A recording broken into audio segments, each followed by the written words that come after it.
For those of you new here, my name is Katie. I'm a wife, I'm a mom, and I work full time. I love makeup and skincare. I truly believe every single woman wants to look and feel her best and have the tools and the resources to help you get there. And today I want to share with you this Wet n Wild Bare Focus Tinted Hydrator. It's like a tinted foundation moisturizer, I guess you could say. I was looking over on the Wet n Wild website and they say it has buildable coverage. It's intensely hydrating, so very, very hydrating. I think that's great for winter months. It is a semi-matte finish and it comes in multiple shades. There's 12 shades that you can choose from on their website. I picked up the shade 1114065, which is medium tan. What I like to do before I get started, especially with trying a new foundation or tinted moisturizer or whatever, is I always go in with my Touch Glorious face primer from Younique.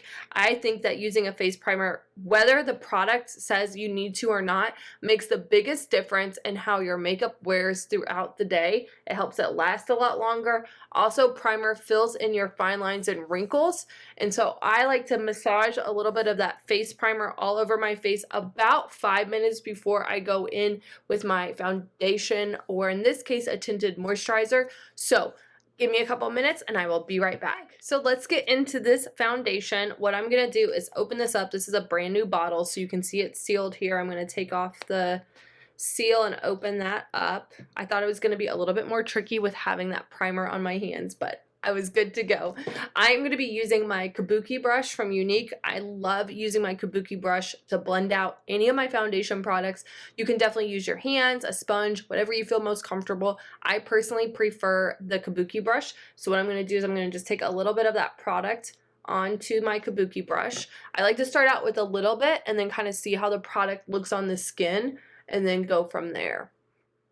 Surprisingly, there's not like a really strong smell. Sometimes the Wet n Wild products smell a little bit like paint thinner in my experience, so that was nice and refreshing to not get that smell right off the gate.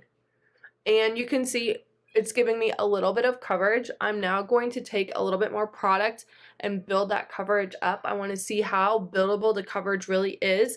So what I like to do is once I blend all of that out, I'm going to look here in my mirror. I'm going to take a little bit more product onto my Kabuki brush. And I'm going to start building that up mainly in my cheeks. That's where I have like the most redness. And I'm going to see what that additional coverage looks like. It feels very hydrating for sure.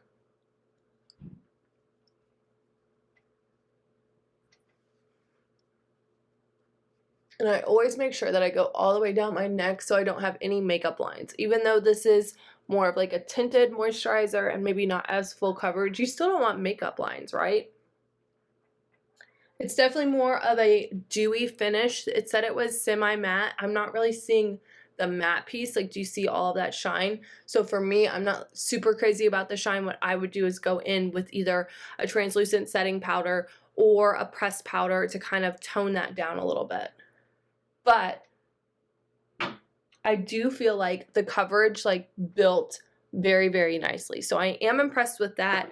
I don't agree that it is a semi-matte finish. I think this is pretty dang shiny as I drop all the things on the floor. So what I'm going to do now is I'm going to wear this throughout the day, and then I will be back to let you know how it wore and what my final thoughts are. So stay tuned. But so far I'm impressed minus the shine. End of the day, here you can see I feel like the coverage is long wearing for sure.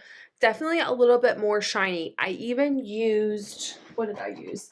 I used the Neutrogena Healthy Skin Pressed Powder Light Medium 30 to kind of help tone it down initially, but you can still see that shine coming through a little bit. So I think if I used my Younique Translucent Setting Powder or even the Complexion Plus pressed powder, that I would have a little bit more of a matte finish, but definitely with the translucent setting powder I would. So there you have it. If you have any questions about this tinted moisturizer, BB cream, whatever you want to call it. Please don't hesitate to ask if you like these types of videos where I give you a tutorial of a single product and come back and check in and let you know how it's doing throughout the day. Give me a thumbs up. Let me know that in the comments below. Be sure to subscribe to my channel and ring the bell so that way anytime I post a new video, you are notified. Have a great day.